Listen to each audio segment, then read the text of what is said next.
Hello friends, welcome back to our channel Krish Kitchen.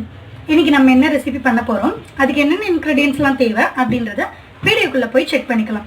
வாங்க இப்போ வீடியோக்குள்ள போலாம்.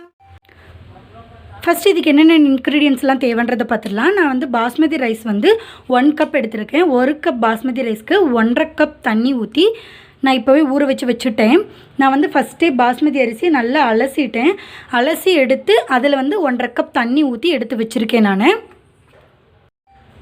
அதுக்கப்புறமா உருளைக்கிழங்கு இந்த சைஸ்க்கு வந்து நறுக்கி எடுத்து வச்சுருக்கேன். இன்றைக்கி வந்து இதை வச்சு தான் நம்ம புலாவ் செய்ய போகிறோம். உருளைக்கிழங்கு வந்து நல்லா தோல் சீவிட்டு அதுக்கப்புறமா இந்த மாதிரி பெரிய பெரிய பீஸஸாக கட் பண்ணி அதில் தண்ணியில் வந்து வாஷ் பண்ணி எடுத்து வச்சுக்கோங்க. 2 மீடியம் சைஸ் பெரிய வெங்காயத்தை இந்த மாதிரி நீல வாக்கில் கட் பண்ணி எடுத்து வச்சுருக்கேன். ஒரே ஒரு பச்சை மிளகாய். தஹிரிக்கு வந்து பச்சை மிளகாய் கண்டிப்பாக சேர்க்கணும், சேர்த்தா தான் அதோட டேஸ்ட் நல்லாயிருக்கும். அதனால் ஒரே ஒரு பச்சை மிளகாய் மட்டும் சேர்த்துருக்கேன். 1 கைப்பிடி அளவுக்கு புதினா, 1 கைப்பிடி அளவுக்கு கொத்தமல்லி. அதுக்கப்புறமா வந்து ஒரு மீடியம் சைஸ் தக்காளியை வந்து இந்த மாதிரி நீளமாக கட் பண்ணி வச்சுருக்கேன், பெருசாக.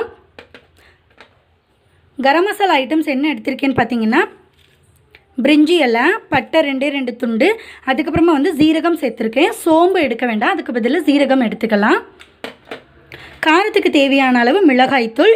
ஆல்ரெடி ஒரு மிளகாய் எடுத்துருக்கிறதுனால நான் வந்து ஒரே 1 டீஸ்பூன் அளவுக்கு மட்டும் மிளகாய் தூள் எடுத்திருக்கேன். உப்பு தேவையான அளவு, மஞ்சள் தூள் 1 டீஸ்பூன். இஞ்சி பூண்டை வந்து நல்லா க்ரஷ் பண்ணி எடுத்து வச்சுருக்கேன். ஃப்ரெஷ்ஷாக வந்து இது மேஷ் பண்ணது. கரம் மசாலா 1 ஸ்பூன் எடுத்திருக்கேன். மல்லித்தூள் 1 ஸ்பூன். இது எல்லாம் தான் தேவையான இன்க்ரீடியன்ட்ஸ். இப்போ எப்படி செய்கிறதுன்னு பார்க்கலாம். இப்போ நான் கேஸ் ஆன் பண்ணி அதில் வந்து ஒரு சில்வர் குக்கர் வச்சுருக்கேன். குக்கர் நல்லா சூடானதுக்கப்புறமா அதில் வந்து நான் எண்ணெய் சேர்த்துக்கிறேன். இதுக்கு வந்து எண்ணெய் கொஞ்சம் நிறைய தேவைப்படும். நெய் சேர்க்க வேண்டாம், எண்ணெய் மட்டும் சேர்த்துக்கோங்க. இப்போ நம்ம வந்து ஒரு 5லேருந்து 6 ஸ்பூன் அளவுக்கு நம்ம எண்ணெய் சேர்த்துருக்கோம். எண்ணெய் நல்லா காஞ்சிருச்சு. எண்ணெய் காஞ்சதுக்கப்புறமா இதில் வந்து நான் பிரிஞ்சி இலை, ஜீரகம் இதெல்லாம் எடுத்து வச்சோம் இல்லையா, அதை வந்து சேர்த்துக்கிறேன்.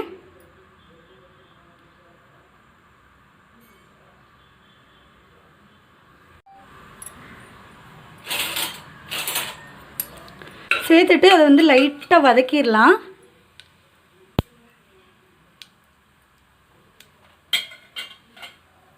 இப்போ நம்ம எடுத்து வச்சிருக்கிற வெங்காயத்தை இதில் சேர்த்துக்கலாம்.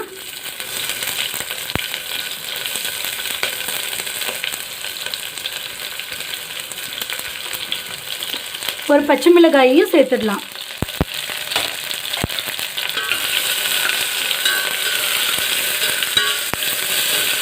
அடுப்பை நல்லா லோ ஃப்ளேமில் வச்சுக்கலாம். வச்சுட்டு வெங்காயம் பச்சை மிளகாயம் வந்து நல்லா வதங்க விட்டுறலாம்.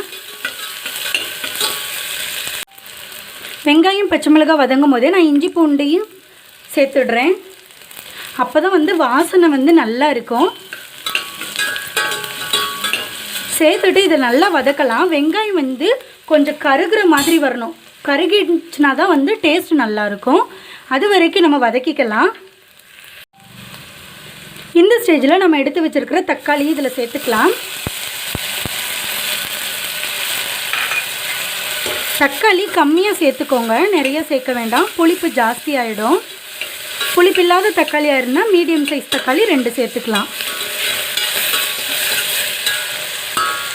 இப்போ தக்காளி வந்து நல்லா மசிகிற அளவுக்கு வேகட்டும், அது வரைக்கும் வெயிட் பண்ணலாம்.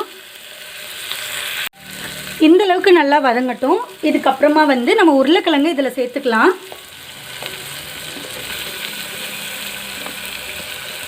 உருளைக்கிழங்கு பிடிக்காது அப்படின்றவங்க கூட இதை சாப்பிடுவாங்க, அவ்வளோ டேஸ்ட்டாக இருக்கும் உண்மையிலே. உருளைக்கிழங்கு சேர்த்துட்டு ஒரே ஒரு மிக்ஸ் கொடுத்துக்கிறேன் நான்.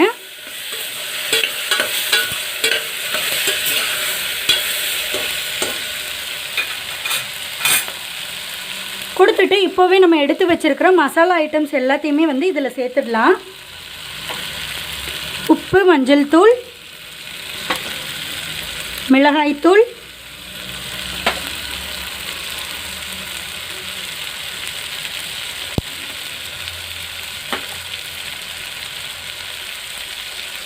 கரம் மசாலா, மல்லித்தூள். அதுக்கப்புறமா புதினா கொத்தமல்லி ரெண்டையுமே இப்போவே சேர்த்துடலாம். சேர்த்துட்டு நல்லா வதக்கிக்கோங்க. எக்ஸ்ட்ரா தண்ணி எதுவுமே நீங்கள் ஆட் பண்ண தேவையில்லை. அப்போ தான் வந்து புலாவ் கொஞ்சம் நல்லா இருக்கும். இது புலாவ் மாதிரி இல்லை, கொஞ்சம் அதை விட இன்னும் பெட்டராகவே இருக்கும். இப்படி தண்ணி வேணும்னா நம்ம ஊற வச்சுருக்கோம் இல்லையா, அதிலேருந்து கொஞ்சமாக தண்ணி எடுத்துக்கிறேன் நான். அடி பிடிக்காமல் இருக்கிறதுக்காக மட்டும்தான் இது.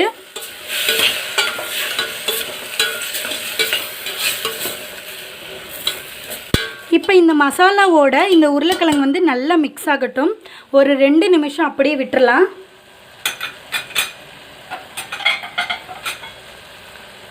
நான் இப்படி சும்மா ஒரு மூடி போட்டு மூடி வச்சிடுறேன். இப்போ ஓப்பன் பண்ணி பார்த்துடலாம். ஓரளவுக்கு வதங்கி இருக்கு, நல்லா போதும். லைட்டாக வந்து நம்ம ஃப்ரை பண்ணி விட்டுட்டு ரைஸை வந்து இதில் சேர்த்துடலாம்.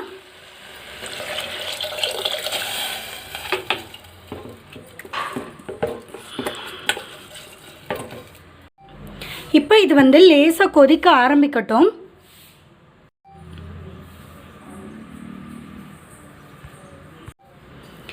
இப்போ வந்து நம்ம தேவையான அளவு தண்ணி எல்லாமே சேர்த்துட்டு வச்சுருக்கோம். இது வந்து கொஞ்சம் பாயில் ஆகி லைட்டாக வந்து பபிள்ஸ் வந்து ஆரம்பித்ததுக்கப்புறமா லிட் போட்டு க்ளோஸ் பண்ணிடலாம். சிம்மில் வச்சு ஒரு விசில் வந்து செகண்ட் விசில் வரப்போகிற டயத்தில் வந்து ஆஃப் பண்ணிவிடுங்க ஃப்ளேமை. ஏன்னா உருளைக்கிழங்கும் சரி பாஸ்மதி ரைஸும் சரி சீக்கிரமாக வந்து குக் ஆகிடும். நீங்கள் 2 விசிலுக்கு மேலே வச்சிங்கன்னா ஓவர் குக் ஆகிடும். மேபி பாஸ்மதி ரைஸ் வந்து உடையலாம், இல்லைன்னா வந்து குழஞ்சி போயிடலாம்.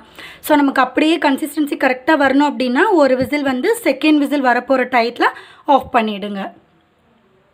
இப்போ வந்து லைட்டாக பபிள்ஸ் வர மாதிரி இருக்குது. நம்ம வந்து குக்கர் லிட் போட்டு க்ளோஸ் பண்ணிடலாம். நான் மூடி வச்சுட்டே சிம்லேயும் வச்சுட்டே இனி விசில் வந்ததுக்கப்புறமா நம்ம செக் பண்ணிக்கலாம். இப்போ நம்ம குக்கரை வந்து இறக்கியாச்சு. விசில் வந்து செட்டில் ஆகிடுச்சு. எப்படி இருக்குன்னு ஓப்பன் பண்ணி பார்த்துடலாம்.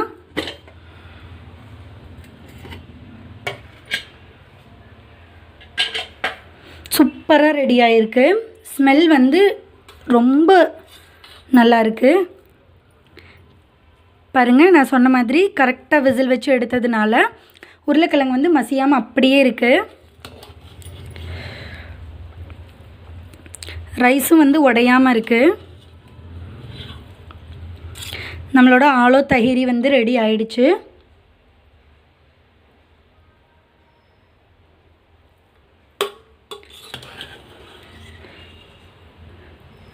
இப்போ நம்ம வந்து இதை சர்வ் பண்ணிடலாம்.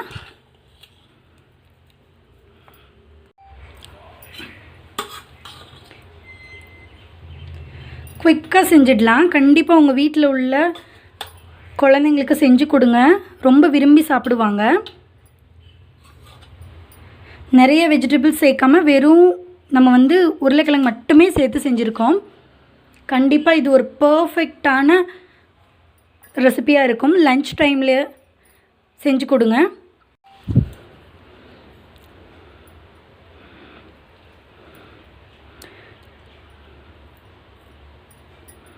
இப்போ இந்த ஆலோ தகிரியை வந்து நம்ம டேஸ்ட் பண்ணி பார்த்துடலாம்.